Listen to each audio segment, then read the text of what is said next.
All right, good morning, everyone. Thank you for joining us. As I'm sure most of you already know, my name is Scott Kane. I am the E-rate coordinator for the state of Kentucky for the Office of Education Technology. I am joined by my partner in E-rate hijinks, Caprice Robinson.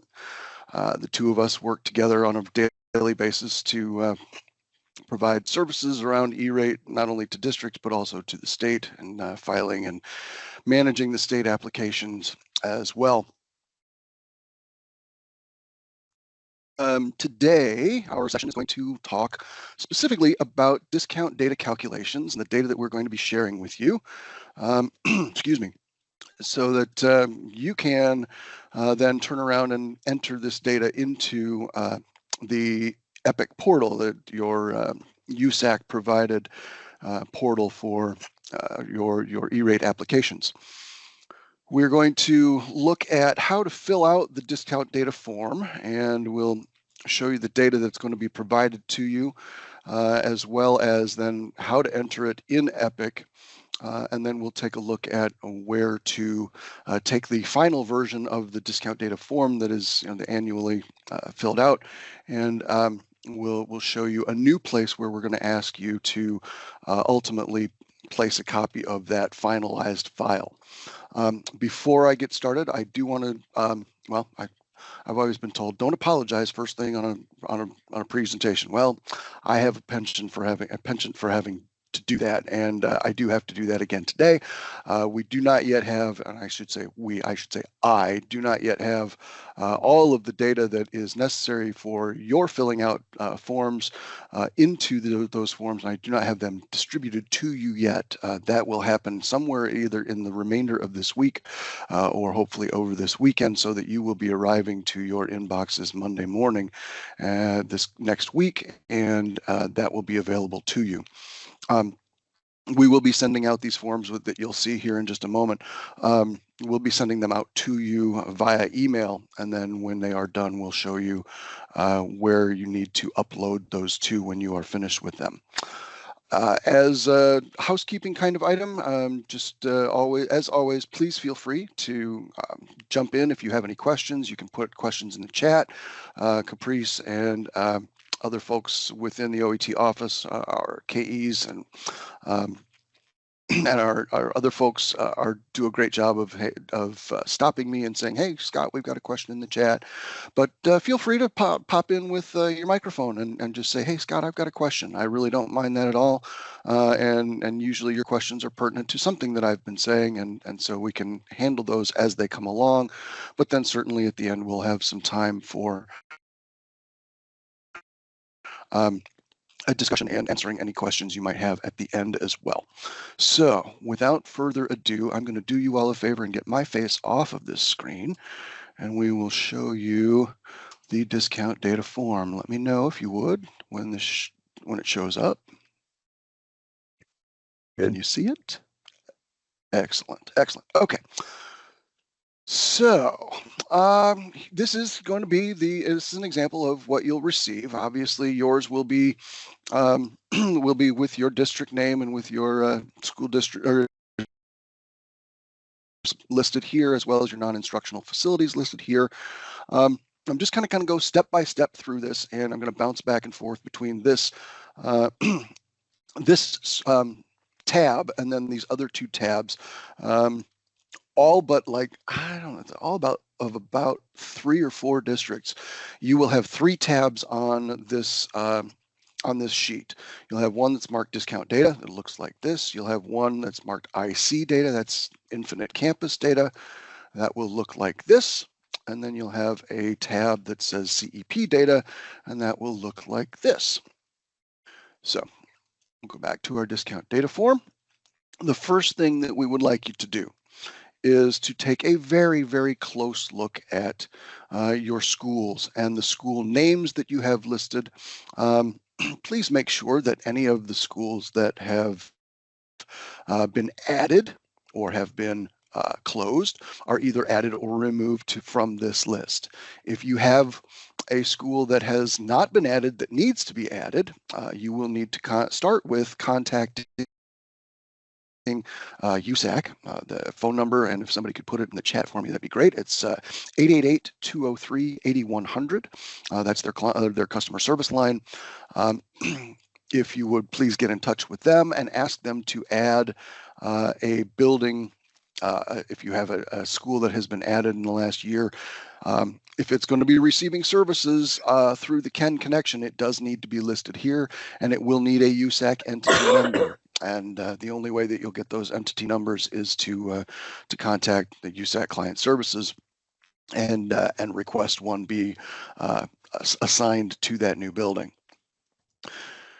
The next step is to please just take a few moments and confirm that the USAC school number is correct, and that again, that's the entity number that's going to be assigned by USAC. So those should be visible. I think here I'll just go ahead and switch right very quickly. When you log into Epic, you come to your applicant landing page. This is what it looks like. If you scroll down, there are a list of the entities that are in your district. This, I believe, is limited to either 5 or 10 entries. And then if you have more than 10 entries, there will be a forward and backward button over here on the bottom right of that little section of this chart to navigate through them. But you can see then that we've got all the entities listed. You've got the entity numbers listed. We're just asking that if you would be so kind, please make sure that all of that matches up. And if there are any that are no longer active, that are no longer receiving through services through your Ken connection, please remove them from the discount data sheet. The next step in filling this out will be to enter the total enrollment. And we're going to skip this total NSLP for a moment because that depends upon whether you are going to be using IC or CEP data for that calculation. But we'll start with total enrollment. Your total enrollment will come from the listing on the IC data tab. This comes from Infinite Campus, and this data will be representative of the highest percentage.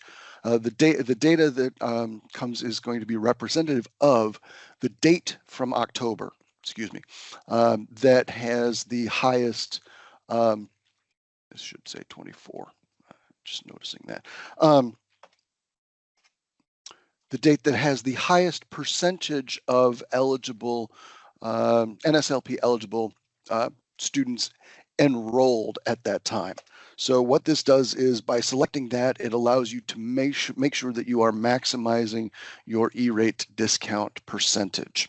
I think in most cases, there's going to be absolutely no need to change those dates and the active enrollments that are associated with those dates. The only circumstances under which we might consider changing those would be if there is a different date that would allow you to have a higher number of total enrollments, which would then enable you to perhaps potentially increase your Category 2 budget for this last year. If you are in that position or you think you are in that position, please do us all a favor and let's get in touch. Let's talk very briefly. It shouldn't take long. But let's discuss your individual situation and make sure that we are maximizing the element that you need to be maximizing the most. In some cases, you can make changes to those and it won't make any change to your overall discount rate, but it does make a difference to whether or not you are eligible for some additional money for Category 2. So if you've had some kind of increase in enrollment over the last year, it may be a benefit, or the last few years, it may be beneficial in the long run to use some different data there. So let's make sure that we touch base and have a quick discussion about that before you make those decisions. That having been said, you simply transfer these active enrollment data over to the column E in the IC sheet. So we're going to paste those there. And then you're going to have a decision to make about how to ultimately calculate this total NSLP eligible students. There's two ways that this can be done. You can either use the FRAM eligibility, and this is the eligibility that's combined free and reduced, and that's the way that it's supposed to be according to E-rate and USAC guidance. You're either going to use that data, or you can use CEP, and that's a little bit different level of calculation. There's some additional steps that are involved in that calculation process. This is much easier and tends to be much cleaner. That having been said, it also tends to result in a lower overall discount percentage of NSLP eligible students. So that if we take these numbers and we'll, copy them, and we'll take them over to the discount percentage, or the total NSLP eligible students, and we plug them in, and you'll notice that this then calculates out to 69.61%.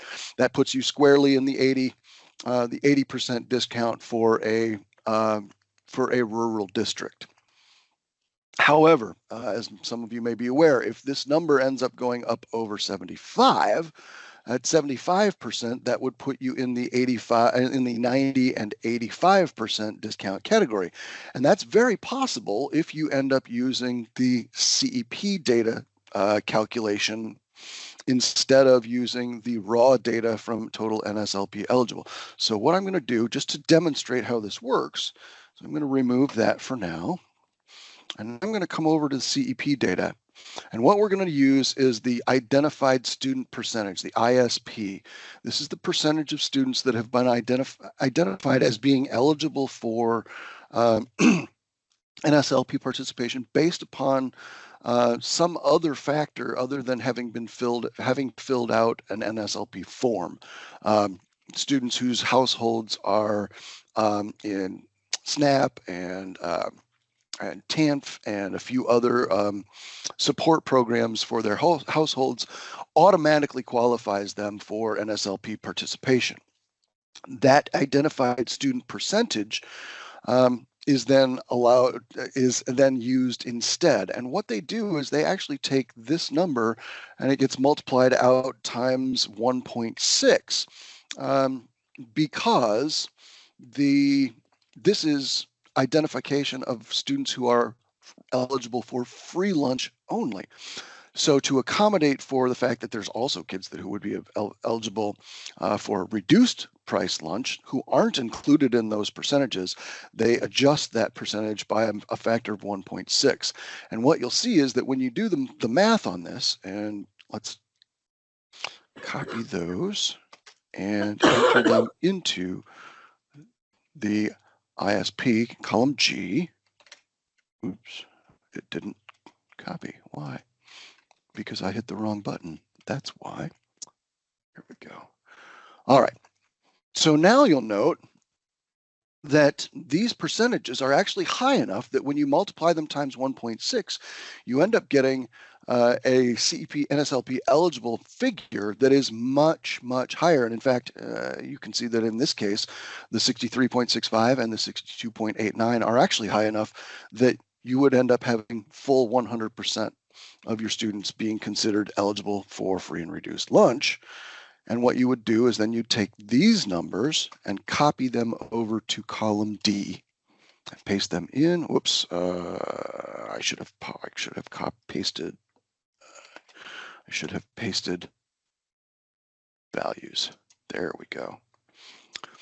And now you can see that the discount percentage went up, and it went up significantly. And this is going to be important for any district that might be sitting somewhere close to that 70% or 75%, or any of the other cutoffs in the discount matrix that USAC has created and provides. So what I would encourage you to do is, if you think that might help you, is experiment with your data sheet. You can work with this and try it both ways, just like I just demonstrated. You can take your IC data and drop it in, and when you drop it into column D, it does the calculation. up here, and it will then show you the 90, 80, or in the case that I just showed you, actually, it was back at 80 and 80 rather than 90 and 85. If you use, then you experiment with the CEP and you show the CEP and it makes a difference, then I would definitely recommend, obviously, you're going to want to increase and maximize your discount eligibility. So using the CEP data would make the most sense in those instances. That having been said, I do recommend that if there is no difference, if you try the CEP and you try the IC data, and neither one of them makes a difference to this overall percentage, I highly recommend you just go with the Infinite Campus data. Why? Because the CEP data tends to be a little bit more complicated, and as such, USAC tends to require more documentation when they get to PIA and reviewing your applications. So in that instance, it makes more sense to go with the Infinite Campus data and save yourself a little bit of hassle. That having been said, obviously it's well worth it in terms of your overall data, or excuse me, your overall discount rate to use the CEP data as your base of calculation. So let's review really quickly again on the CEP side of things, the steps. All right, so you're going to, you've decided you're going to do the CEP rather than the Infinite Campus data. First of all, we'd like you to please add a Y in the CEP school. Yes, you are going to find that some of your schools may be CEP and some are not. So you will have some that are mixed. A school that is not participating in CEP, you're going to use the IC data alone. For a school that's using the CEP data for calculations, you can use that for your discount calculations as well. So you put the Y in for a CEP school. As demonstrated previously, we're going to take these percentages, we're going to copy those, we're going to move over to column G, and we're going to paste those values in. And then we're going to transfer the CEP base year, and the base year will be provided for you in the CEP data. And please be sure to enter that as well. And then the last step, if you are using CEP data, the last step will be to take these two numbers or any of these automatically calculated figures, copy those, and then again, paste the values into column D so that you have a proper full calculation. Questions at this point? I know for a lot of you, this is probably going to be review.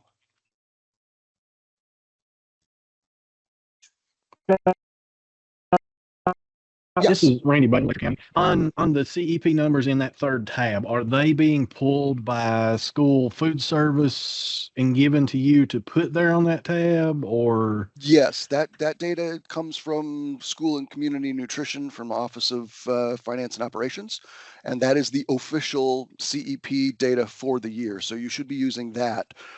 There should be no need at this point to go to your food service folks and ask for that data, because that's the data that they should be providing you, because that's the data that the state has as well. So this is the data that's verified by the state, and this will be the data that ultimately we will be providing to USAC for verification of schools and discount data calculations across the state.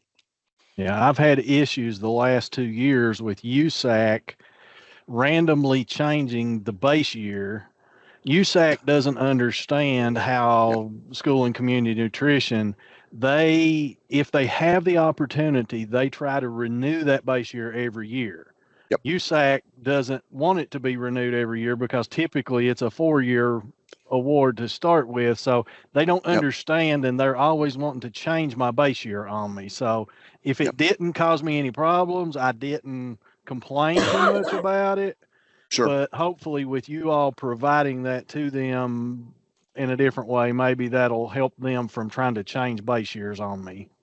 Hopefully, yeah, because that way your data and the state valid file should match up, and then they really shouldn't have any questions about that at all. But yeah, you're absolutely right. The folks at USAC, well, they're not even USAC folks. They're contractors, and those contractors really don't understand those processes around CEP really much at all. So yeah, good question. Any additional at this point? Hearing none. There's a question in the chat from yes, Scott. Oh yeah, okay. Real quick, Amy has a question. Do all schools have to No, they do not, Amy. That's a really good question. The schools that are not CEP participating, well, I back up even further. You can choose for a school that does participate in CEP. You can choose whether to use Infinite Campus data, that is just the straight up NSLP eligible, or use the CEP data. You can choose one or the other. That's your choice. If the school does not participate in CEP, then you need to use the IC data. So you may have some schools, perhaps, and most commonly I see this, is elementary and maybe middle schools are participating in CEP, but it's fairly common that high school might not be participating in CEP. So for the high school, you might enter the total NSLP eligible students from your IC data, and then for your elementary and middle schools that do participate in CEP, you would use the ISP and then copy this automatically generated number back over to column D. Amy, did that answer your question? Good.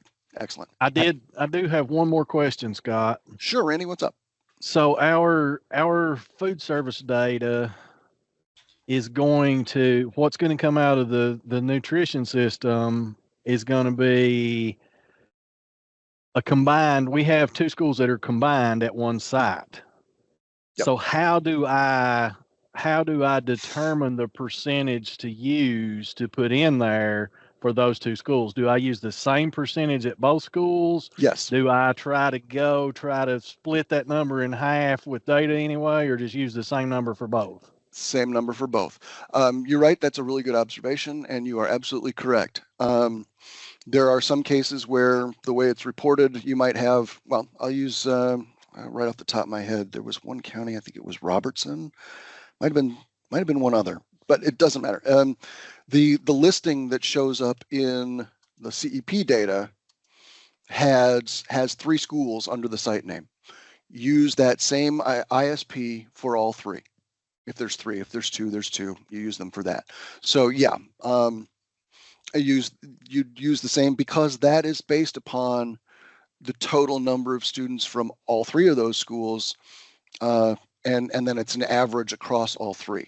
So that would apply to all 3 schools in the same manner. So yes, when they're grouped like that, you can and should, if you have no ability to break it out separately from one school to the next, definitely use the average over the 3 or however many schools there might be. Neil, you got another question? Yeah, when you were talking about the CEP stuff and we're between high schools and elementaries a second ago, it reminded me,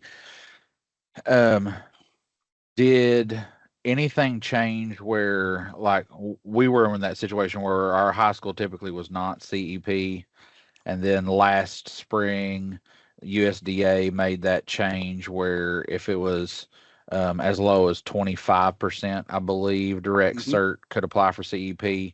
So is that recognized with USAC now? If they're CEP through that, then they're CEP, period?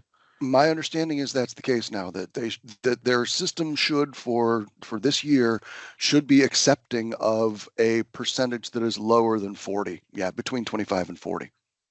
Okay, yeah, because I know you and I had that conversation when the change happened, and it didn't really do any good for us last year. It was kind of after the fact, but I wanted to make sure going into this year. Thanks. Sure thing. Jared's got a question here. Our AAC serves middle and high school students, and lunch is served at the high school. We've always broken out in the past. They serve about 10 students. Would I use the high school CEP data for the AEC? Alternative, Jared, is that what is that an alternative school?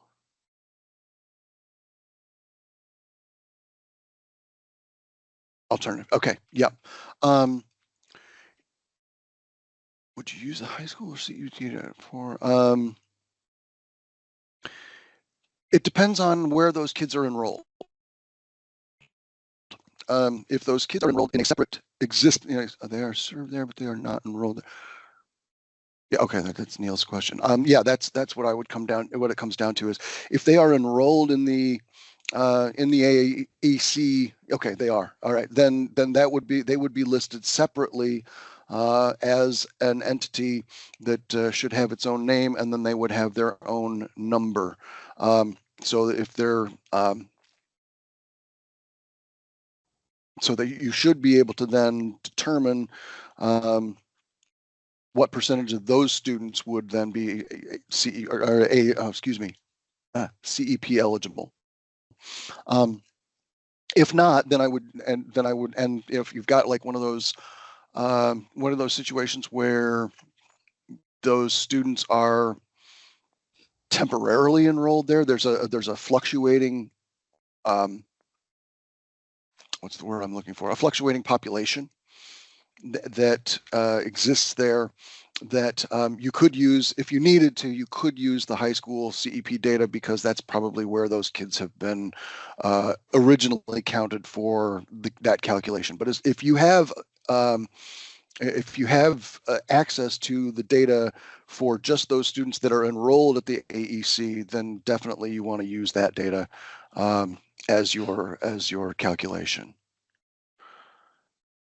Jeff, you've got a question. Some of it's the same as what they stated, but I know from the last couple of years, Infinite Campus pulls us as one school. We have 3 individual schools in USAC. That number, do I just go on that date that the data was pulled and update the numbers in the elementary, middle, and high?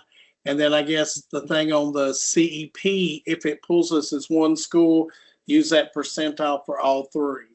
Is correct. that correct? Or? That is correct. Yes. Okay. All right. Sounds good then. Will the CEP numbers filter out ineligible students? Those CEP numbers do not include. They do not include K or pre-K. So you're in good shape, Angela, to use those without concern. Good question too.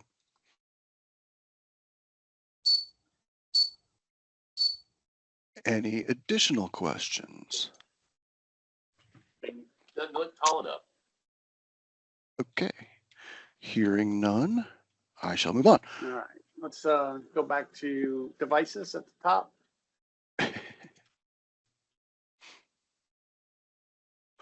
And all right, so the next step is, let's see, we've got still going. All right. The next step is going to be updating the landing page, or excuse me, your Epic data. This is a really pretty simple process. When you log into Epic, you can scroll down to your list of entities, and pretty simply, you just pop into School District A, click on the first school that you want to edit. You're going to click on Manage Organization, and you'll note then that these fields that were locked in now are editable. Please, if there's been any name changes, go ahead and make those name changes so that the name of your school in Infinite Campus is the same as the name of the school in Epic. It's really helpful for all of us if that matches up, not only helpful for myself and Caprice as we do our work, but will also be helpful in helping to avoid any kind of confusion on the part of reviewers. Even though the numbers match up and the names don't, they tend to get a little bit jumpy about those kinds of situations. So anyway, you can make changes here to any of the, if there's been a change of address, you can change those. No need to mess around with latitude, longitude unless the location has changed. Rural and urban is going to stay pretty much the same year to year, so that really shouldn't be changing unless you're aware of some kind of major change. But I think that's based on the census data, and so that probably isn't changed until every 10 years. Okay, so we're going to scroll farther down, and again, we'll make any changes here. Make sure that all that apply are listed here, and then you've got, here we go, the number of full-time students. So we'll change this, and let's see, we're on school A, correct? Yes, in school A. So we're going to go back to our sheet, and we'll see school A, our total enrollment is 564. We'll copy that, pop it back in over here and paste. And oops, wrong one, that one.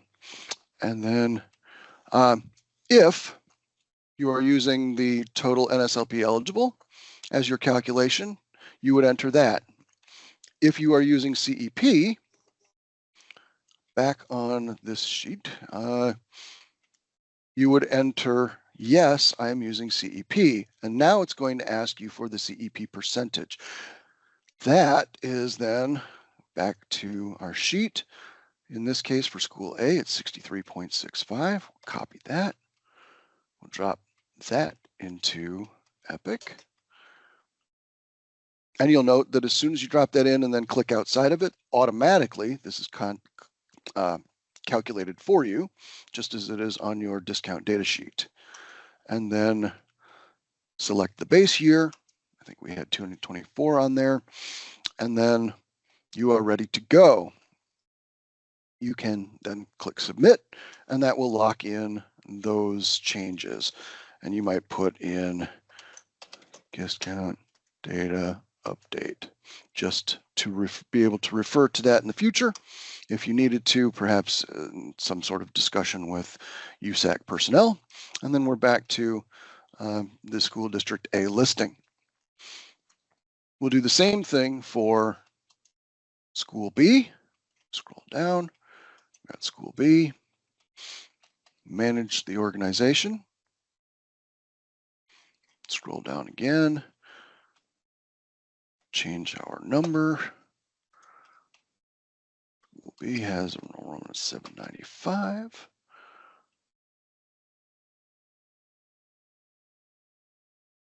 And notice that with this CEP percentage, it was already entered as CEP. It automatically calculates. But we'll update that CEP percentage because that may have changed from one year to the next. Copy and paste.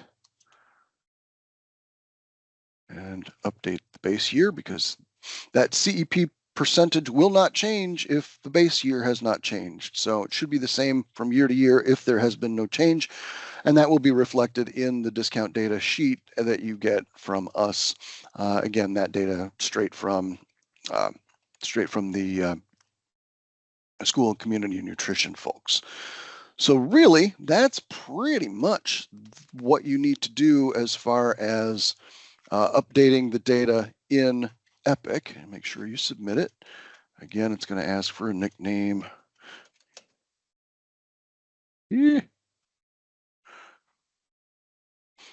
And we name the modification, and we're good to go back to our.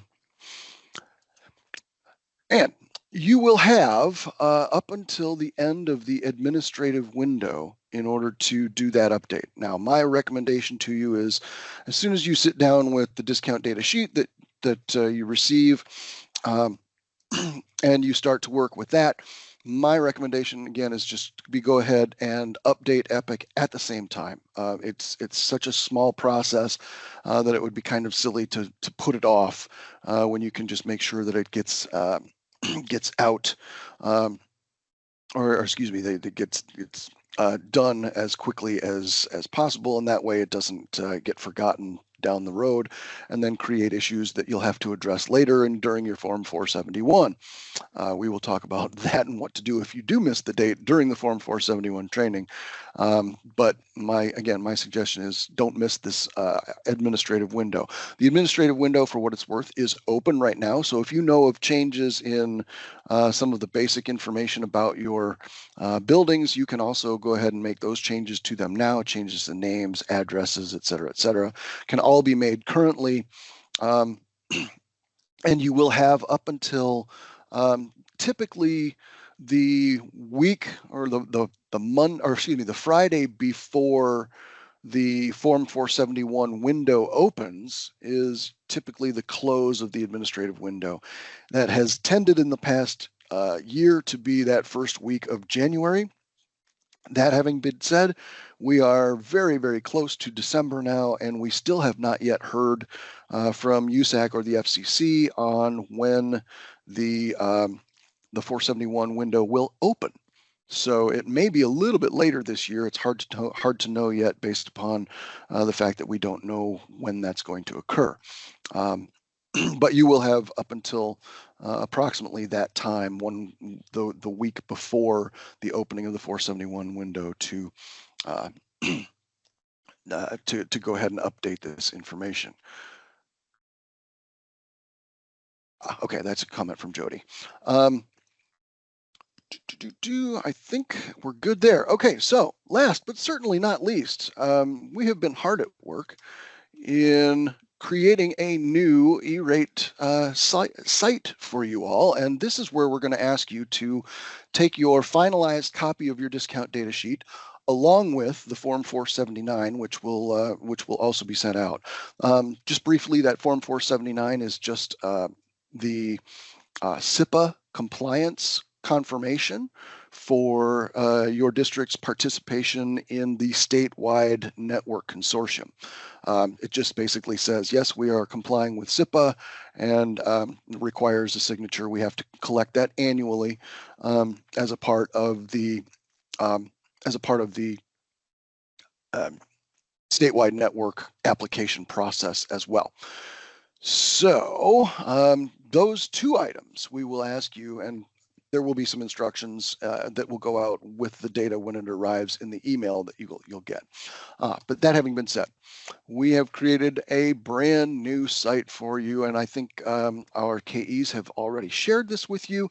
I know that we're starting to get a little bit of traffic to it, and I'm kind of excited about that because we worked really hard to try and create a place that will allow us to hopefully serve you better, to get a little bit more information out to you and make it available to you in a timely fashion, and will also allow for some sharing of the documentation that is pertinent to both districts and the state at the state level in terms of our E-rate application for the state network as well. When you arrive here, you will see on the front page here exactly what you're seeing on my shared screen. You can see that we have a news section. We have an important dates section. Oh, look at that. This training is important. In addition, we've got some FAQs. If you have questions, please feel free to populate those questions in the FAQ. And we also have connections to all of the training resources. So all the trainings that we've done so far, we've got both links to both the videos of those presentations along with the support information, those training presentations that we did along with those. Those are all available. We will be posting this session as well through this, so that you can have easy access to all of the training information in one stop. Kind of excited about this. I'm really happy about it.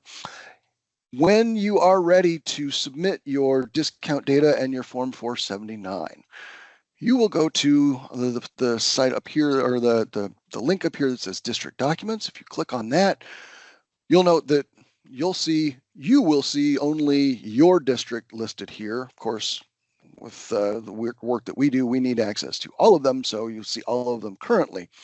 But it's really, really simple. You just click on your district name. Of course, Adair always gets picked on because they're first in the list.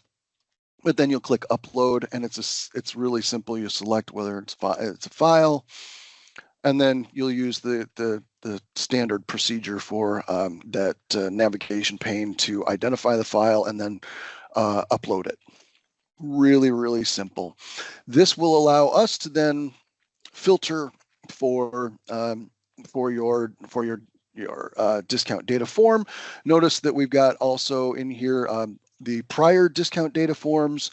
We're in the process of populating this with additional older forms so that there's a repository that goes back a number of years, so that if, for example, any of us, either ourselves at the state level or you at the district level, are audited, that this would be a good place to be able to then go back to for support documentation in responding to those kinds of questions that you get under various forms of the audit, whether it's PIA, PQA, full-blown BCAP audits, any and all of the above. Really important that that you have that access to that information, and really kind of can serve as a one-stop shop for any of the shared information that's pertinent to both districts and the state's application process. My goodness, it's 11:40 and I scheduled this for an hour. This might be a record. Any questions? Oh, so districts will receive forms via, yes, that is correct. You will receive them from myself and Caprice, and they will be submitted via the new site for collection, but they will be sent out via email. I figured I figure it's best to send it out via email so that there is. Kyle, expect that. I'm hoping no later than Monday. There is a holiday in between, so worst case scenario will be sometime later next week. But I'm really hoping that I can manage to get everything put together and sent out to you by Monday. Yeah, exactly, Jody. Submitted or sent out via email and submitted via the collection site. Again, I was thinking that probably best not to clutter too much of this with, older versus newer versions, which one is updated, which one wasn't. It's easier to just send it out via email, and then the final version gets uploaded, and that's the only version that ends up sitting there. Right, so they'll just see an empty folder when they click their folder, and then they'll have instructions from you or Caprice on uploading the 479 either that, or data. they'll see an older document or two, but from previous years. But this is where they will upload that version, the new version for the new year. And I apologize for jumping back. I meant to ask you earlier when you had the kind of your sample pulled up on the CEP data pool. We haven't seen that yet either. I'm assuming, and you may have covered this, I'm dealing with some power outage stuff behind the scenes here. If I'm a fair sized district and I've got multiple groupings that the food service folks use in that CEP data section, they'll be able to clearly delineate which schools go with which group and have what we have from food service so that they can make that match accordingly, I assume. If there's groupings that are being used, and then they will be identifiable by the fact that they share the same percentage. Generally speaking, if there's any further questions about that, we'll handle that typically through a verification letter, which I fully anticipate that we'll do again this year. And those verification letters can be we'll make sure that if there's groupings that need to have the breakdown of the individual schools, we'll include that in that.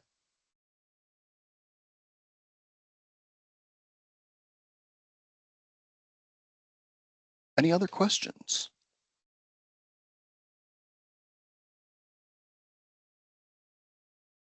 All right. Well, I'll hang on for a minute here at the end, Caprice, if you'd be so kind as to end the recording.